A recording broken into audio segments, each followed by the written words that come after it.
Hello friends, मैं हूं पार्थ मानकर और आप सबका स्वागत करता हूं मेरे इस नए वीडियो में, जहां पर हम पहला टॉपिक स्टार्ट करने वाले हैं the rise of nationalism in Europe का। That is the French revolutionaries and measures.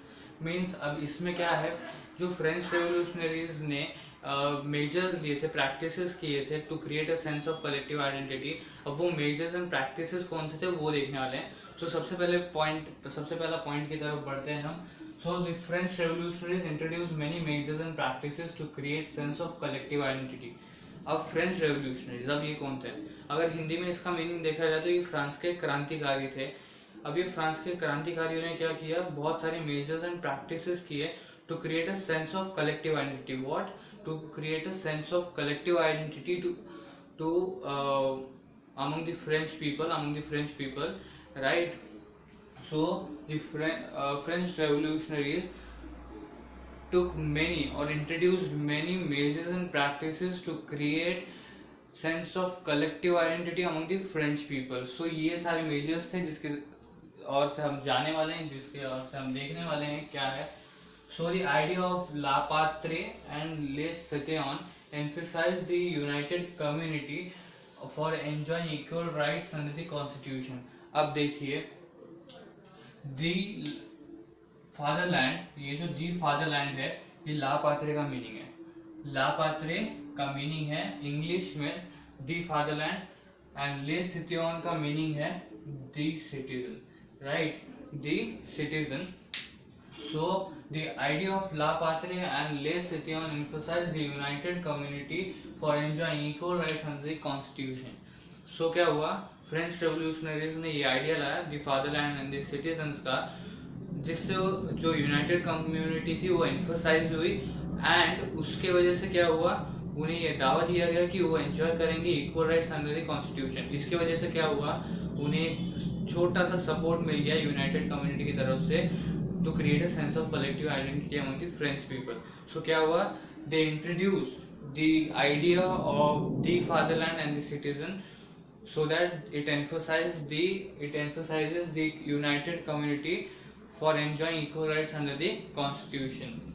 उसके बाद अगला आता है, new French flag was chosen to replace the formal royal standard. अब इसका मीनिंग क्या है, जो हमने 9th स्टैंडर्ड में पढ़ा, थ्री कलर्स का जो न्यू फ्रेंच फ्लैग था उसके बारे में इंट्रोड्यूस करवाया गया था हमें 9th स्टैंडर्ड में। सो वही जो न्यू फ्रेंच फ्लैग था ट्री कलर्स का, वो चूज किया गया to replace the formal royal standard. राजशाही जो स्टैंडर्ड था उससे रिप्लेस करने के लिए न्यू फ्रेंच फ्लैग इंट्रोड्यूस करवाया गया। उसके बाद अगला point, state general was elected by active citizen body and national assembly was renamed. अब हमने 9th स्टैंडर्ड में ये कंसेप्ट पढ़ा था कि सिटीजन्स को दो पार्ट्स में डिवाइड किया गया था, active citizen and passive citizens. So उस रूल के अकॉर्डिंग कि स्टेट जनरल इलेक्ट हो सकता है, या इलेक्शंस में एक्टिव सिटीजन्स की जो बॉडी होगी या बॉडी ऑफ एक्टिव सिटीजन्स जो होंगे वो स्टेट जनरल को इलेक्ट कर सकते हैं। सो उस रूल के हिसाब से जो स्टेट जनरल था वो इलेक्ट हुआ by the body of active citizen, और जो नेशनल असेंबली थी वो रीनेम की गई, राइट? सो ये पॉइंट क्या कहता है, जो स्टेट जनरल था वो इलेक्ट हुआ by the body of active citizen, and जो नेशनल असेंबली था वो रीनेम किया गया। उसके बाद हिम्स का मतलब होता है सॉन्ग, इंग्लिश में हिम्स का मतलब होता है सॉन्ग। ओथ्स का मतलब होता है प्रॉमिस, मीन्स इंग्लिश में ओथ्स का मतलब होता है प्रॉमिस। एंड मार्टियर्स कमोमरेटेड, इसका जो हिंदी में अर्थ है वो है शहीदों को याद करना, राइट? शहीदों को याद करना मीन्स, अब ये पॉइंट क्या कहता है, hymns means songs were composed, hymns means songs were composed, and then oaths का meaning है promise, so promises were taken, and martyrs commemorated means शहीदों को याद किया गया, all for the nation, in the name of nation। so क्या हुआ, songs compose किए गए, promises लिए गए, then शहीदों को याद किया गया, all in the name of nation। फिर रीजनल डायलेक्ट्स। अब डायलेक्ट्स का मीन्स क्या होता है इंग्लिश में? सो डायलेक्ट्स का मीन है लैंग्वेज, सो रीजनल लैंग्वेज एबॉलिश की गई, राइट। रीजनल लैंग्वेज मीन्स कैसे, अब रीजन्स है अलग अलग, उनके अपने अपने रीजनल लैंग्वेजेस होंगे। सो हर एक रीजन के जो रीजनल लैंग्वेजेस थे वो एबॉलिश किए गए। अब ऐसा क्यों, वो वही जाने, बट वो जो रीजनल लैंग्वेजेस थे वो एबॉलिश किए गए। और जो फ्रेंच लैंग्वेज थी वो सबसे ज़्यादा बोली भी जाती थी और लिखी भी जाती थी पेरिस में। सो वो कॉमन लैंग्वेज बना दी गई नेशन की। So regional dialects means regional language was abolished and French language became the common language of the nation. उसके बाद internal duties and dues were abolished. Internal duties and dues were abolished means internal duties and dues जो थे वो abolish किए गए and uniform system of weight and measure was adopted. Means क्या हुआ, internal duties and dues, अब ये जो concept था that is internal duties and dues ये एबॉलिश किया गया क्योंकि वो अनफेयर था। So internal duties and dues were abolish and uniform means ये फेयर वाला सिस्टम लाया गया, that is uniform system of weight and measure was adopted. Means हर जगह पे यूनिफॉर्म वेट होगा, यूनिफॉर्म मेजर्स लिए जाएंगे। पहले क्या होता था कि हर जगह पे मीन्स फॉर एग्जांपल एक क्लॉथ है तो for a particular cost cloth का जो मीटर्स रहता है फॉर 10 रुपीज 10 मीटर, अगले इसमें जाने के लिए 10 रुपीज में 9 मीटर 8 मीटर ऐसे सिस्टम रहता था। सो ये सिस्टम अनफेयर था। सो इसलिए ये सिस्टम लाया गया that is uniform system of weight and measure, मतलब हर जगह मेजर भी सेम रहेगा और पर्टिकुलर थिंग का वेट भी सेम ही रहेगा एट पर्टिकुलर डिस्टेंस और वेरियस डिस्टेंस में uniform system of weight and measure was adopted, right. मतलब हर रीजन में uniform system of weight and measure was adopted.